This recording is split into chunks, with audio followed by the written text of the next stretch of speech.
दोस्तों आज के इस वीडियो में हम बात करेंगे कि होलसेल का व्यापार कैसे शुरू करें, होलसेलर कैसे बने।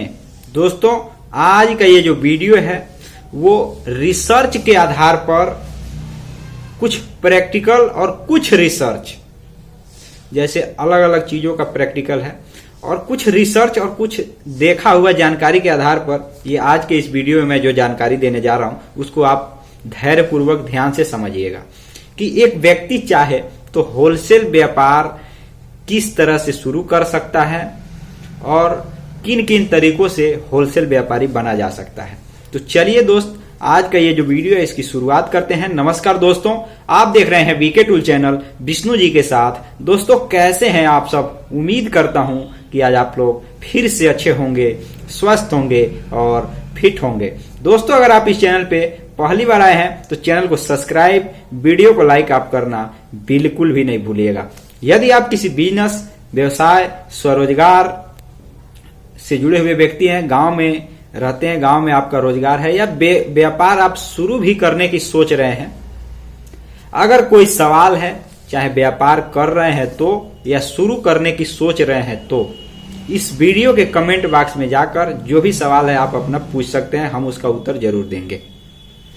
तो चलिए दोस्त जो टॉपिक पे है उस पे आते हैं। देखिए दोस्तों, होलसेल व्यापार के बारे में अगर हम बात करें तो हम इसको दो तरीकों से समझते हैं, दो सूत्र से हम समझते हैं। बाकी आप देख लीजिएगा कि आप किस तरीके से समझते हैं। हम अपना अनुभव और अपनी जानकारी, अपना रिसर्च और अपना मतलब नॉलेज के हिसाब से हम दो तरीकों से होलसेल व्यापार के बारे में समझते हैं, जिसमें सबसे पहला है, ध्यान दीजिएगा, सबसे पहला तरीका है कि डायरेक्ट होलसेल व्यापार शुरू करना। यानी कि अगर मान लीजिए कोई ऐसा व्यापार है जो आपके गांव के एरिया में या शहर में ही रहते हैं और कोई ऐसा चीज है, कोई ऐसा प्रोडक्ट है, कोई ऐसा सामान है, चाहे गांव का हो या शहर में, जिसका बहुत ज्यादा डिमांड है, खासकर से डिमांड रोज का है, रोज की जरूरत का सामान है।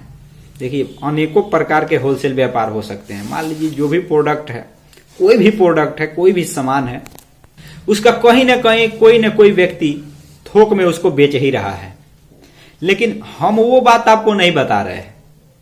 ऐसे तो आप मान लीजिए कोई भी व्यापार कर सकते हैं, देख सकते हैं आप, सुई से लेकर के, कपड़े सिलने की सुई से लेकर के और बड़े बड़े व्यापार जो एक तरीके से मोबाइल तक, मतलब महंगा से महंगा मोबाइल तक, सोने चांदी तक का व्यापार आप चाहे तो थोक में कर सकते हैं।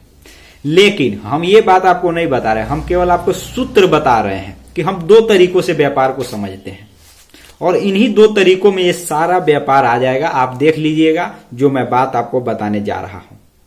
तो ध्यानपूर्वक, धैर्यपूर्वक आपको समझना चाहिए। आज की जो जानकारी है बहुत ही इंटरेस्टिंग जानकारी है। देखिए दोस्तों, अगर थोक व्यापार कोई व्यक्ति शुरू करता है तो सबसे पहले डायरेक्ट, मतलब डायरेक्ट का मतलब कि शुरू में ही एक मोटी पूंजी, मतलब रुपए, मोटी पूंजी का बजट तैयार करके इन्वेस्टमेंट करता है।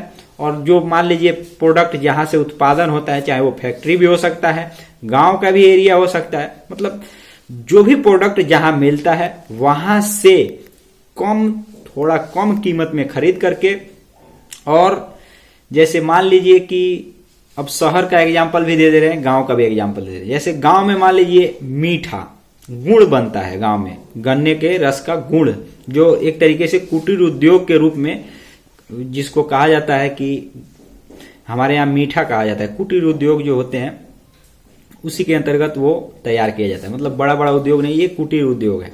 तो दोस्तों उसमें गांव में अगर गुड़ तैयार होता है हमारे एरिया में या आपके भी एरिया में तैयार, अगर गन्ना बाहुल एरिया है तो दोस्तों वो थोक में, अगर मान लीजिए कोई व्यापारी थोक व्यापारी है तो उसको थोक में खरीद लेता है, चाहे महीने का स्टॉक करता हो या हफ्ते में खरीदता हो, थोक का मटेरियल खरीद लेता है। और उन जो गुड़ बनाते हैं, जो एक तरीके से जो व्यापारी हैं, गुड़ बनाने वाले जो मटेरियल उस उद्योग के मालिक है, उनको भी फायदा होता है कि वो आराम से तैयार करते हैं, उनका मटेरियल बिक भी जाता है। अब इसमें होता क्या है कि जैसे थोक व्यापारी कोई है, ध्यान दीजिएगा, थोक व्यापारी ये सारा मटेरियल खरीदता है और उसको जो छोटे छोटे दूसरे एरिया में जहाँ जरूरत है, जहाँ ज्यादा डिमांड है, उस एरिया में उसको या अपने सवारी से या जिसको जरूरत है वो अपने सवारी से आता है, वहां से खरीद करके ले आता है। जाहिर सी बात है दोस्तों, ये गांव का प्रोडक्ट है, मतलब हम लोग गांव में रहते हैं तो इसका अनुभव बता रहे हैं, ये गांव का बना हुआ प्रोडक्ट है।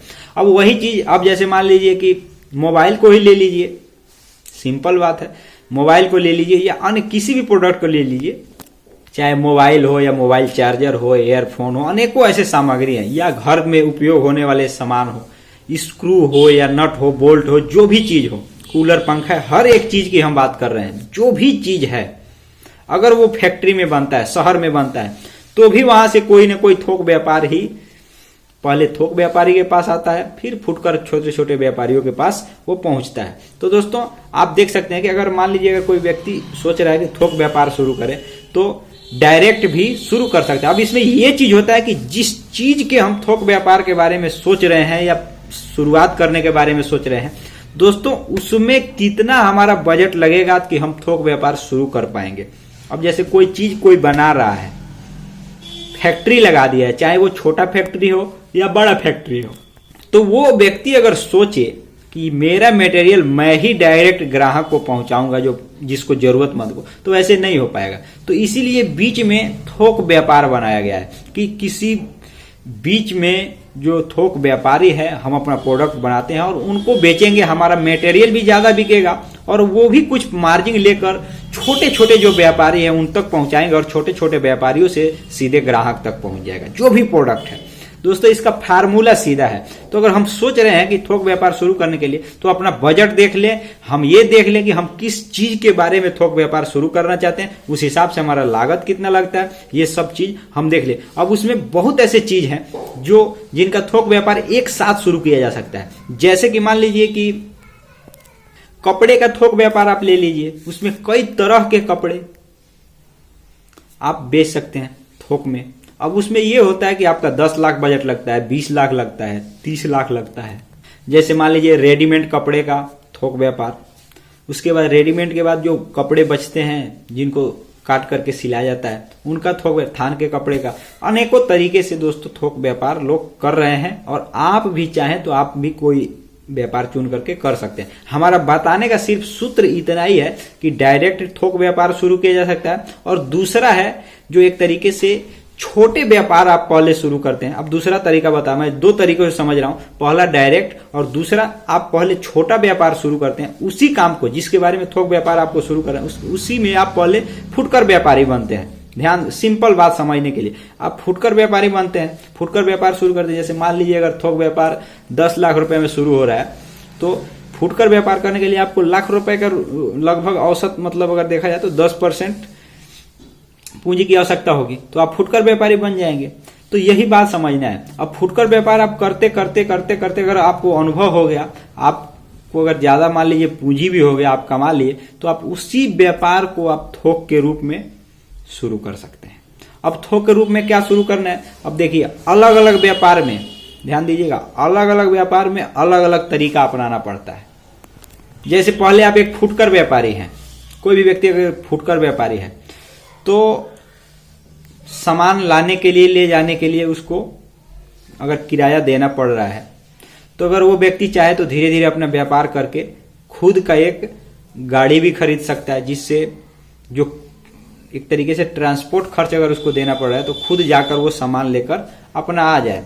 देखिएगा बढ़ना कैसे। अब उसी तरीके से अब जब अपना खुद का गाड़ी होएगा तो आप थोक व्यापारी से, ध्यान दीजिएगा, जहां से आप सामान लेकर आ रहे हैं, अब आप चाहें तो वहां से सामान ना मंगा करके उससे और आगे बढ़ सकते हैं। अगर आपका निजी वाहन है तो उससे और आगे जाकर सीधे फैक्ट्री से माल आप ला सकते हैं या मंगा सकते हैं, समझ रहे हैं ना। तो ऐसे अगर आप चाहें तो छोटे व्यापारी से भी आप बड़े थोक व्यापारी बन सकते हैं और अनेकों लोग इसके बारे में जानते हैं और बन भी चुके हैं। ये है थोक व्यापार की जानकारी। बाकी आप देख लीजिए, हम तो 2 ही सूत्र से समझते हैं थोक व्यापार, जो मैंने आपको पहले बताया और दूसरा बताया। अब आप किस तरीके से समझते हैं, अगर आपको और भी कोई अगर नॉलेज है तो आप इस वीडियो के कमेंट बॉक्स में जाकर कमेंट जरूर कीजिएगा। जो भी आपका अगर सवाल है या अगर आप कुछ कहना चाहते हैं तो आप कह जरूर दीजिएगा, हम उसको इंतजार कर रहे हैं, कि प्रतीक्षा कर रहे हैं। तो दोस्तों मिलते हैं नए वीडियो के साथ, तब तक के लिए जय हिंद, जय भारत।